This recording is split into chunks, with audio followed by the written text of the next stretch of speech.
So first, let's go over how we solve a basic one-step inequality and how we would graph that on the number line. So solving an inequality is the same exact way as we solve an equation.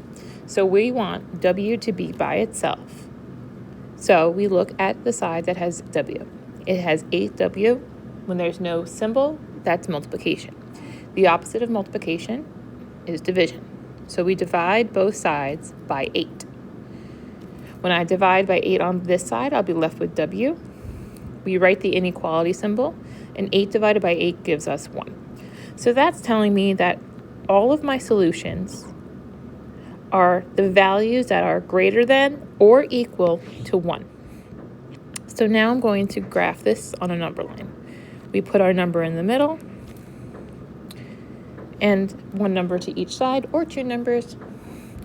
We put our circle on the number that we found, and now we have to decide, is it an open or is it a closed circle? When there's shading, that means that it is a solution. 1 is included because it has the line underneath the inequality symbol. That's saying that the number can be greater than or equal to 1. So 1 is a solution, so we would shade in that circle.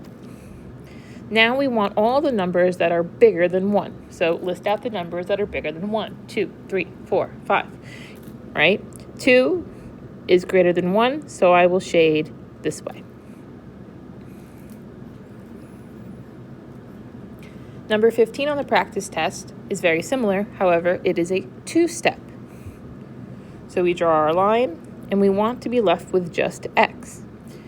So first, let's add 3 to both sides because it is the opposite of subtraction, so the 3's will cancel.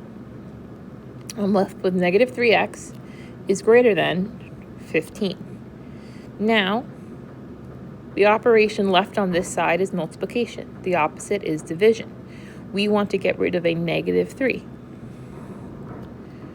Negative 3's will cancel. 15 divided by negative 3 gives me negative 5. However, this is when alarm bells should be going off in your head. You need to flip the sign when you multiply or divide by a negative number. So it's not x is greater than negative 5, it is x is less than negative 5. And now I graph my solution. Negative 5 goes in the middle, negative 6, negative 4, negative 3, negative 7. We put our circle at our number that we found, which is negative 5. This is not a closed circle because it is not possible for x to be equal to. It does not have the line underneath the inequality symbol. Now we want all the numbers that are less than negative 5. Now negative numbers can be a little bit trickier, but I want you to think of a positive number, right? 5. 5 is not less than negative 5. All of the positive numbers have to be greater. Now imagine that you continue to extend out your number line. When you go in this direction, you're going to hit the positive numbers. So you know that those are not your solutions, so you have to shade the opposite way.